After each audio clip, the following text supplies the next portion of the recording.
করে নিতে পারো। শোনো, এ জীবন জীবন নয়, এটা ক্ষণস্থায়ী জিন্দেগি, একদিন শেষ হয়ে যাবে। এই জীবনের পরে আরেকটি জীবন শুরু হবে, আখিরাতের জীবন। আল্লাহর দরবারে সকলকে হাজির হতে হবে। আল্লাহ পাক রব্বুল আলামিন কিয়ামতের ময়দানের দিন মিজান কায়েম করবেন। ওই মিজানের পাল্লায় নেক আমলের হিসাব নেওয়া হবে, গুনার হিসাব নেওয়া হবে।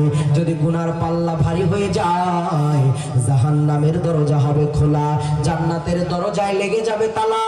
ওই দিন মুসিবতের সময়, কিয়ামতের দিন বেঁধে যাবে বড় জ্বালা। সুপারিশ করার জন্য থাকবে না কোনো মামু আর খালা। ফেরেশতারা জাহান্নামে নিয়ে পিটায়া পিটায়া বানায় ফেলবে কালা। আর যদি নেকের পাল্লা ভারী হয়ে যায়, জাহান্নামের দরজায় লাগবে তালা, জান্নাতের দরজা চিরদিনের জন্য হয়ে যাবে খোলা। জান্নাতে যাওয়ার পরে জান্নাতের ফেরেশতারা গলার মধ্যে পরায়ে দেবে জান্নাতের মালা। আওয়াজ করে কন্যা একবার সুবহানাল্লাহ। এই কথার উপরে তোমরা ঈমান এনে নাও, এক আল্লাহর প্রতি, তাওহীদের প্রতি তোমরা ঈমান আনো, বিশ্বাস করে নাও।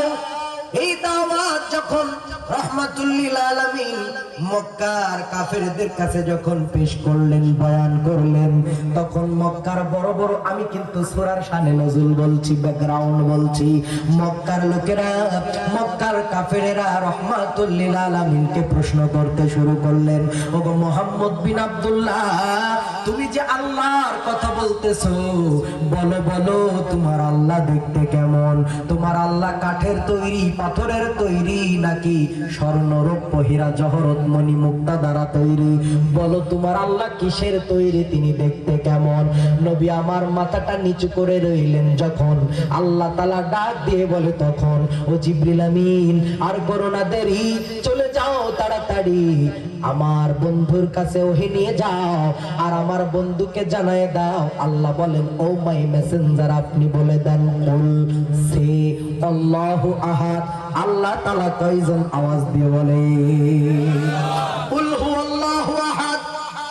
আল্লাহ তাআলা কয়জন? ও নবী আপনি বলেন, কুল, বলুন, আল্লাহু আহাদ, আল্লাহ তাআলা শুধুমাত্র, কেবলমাত্র একজন। আল্লাহু আকবার জোরে বলেন। প্রিয় ভাইয়েরা আমার, একান্ত আপনজনেরা আমার, আল্লাহ তাআলা এই ঘটনার প্রেক্ষিতে সূরাতুল ইখলাস নাজিল করে দিলেন। আল্লাহ তার পরিচয় এই সূরার মধ্যে তুলে ধরলেন। অপর এক বর্ণনায় এসেছে, এই কাফের মুশরিকেরা আল্লাহর নবীর কাছে প্রশ্ন করলেন, ওগো মুহাম্মদ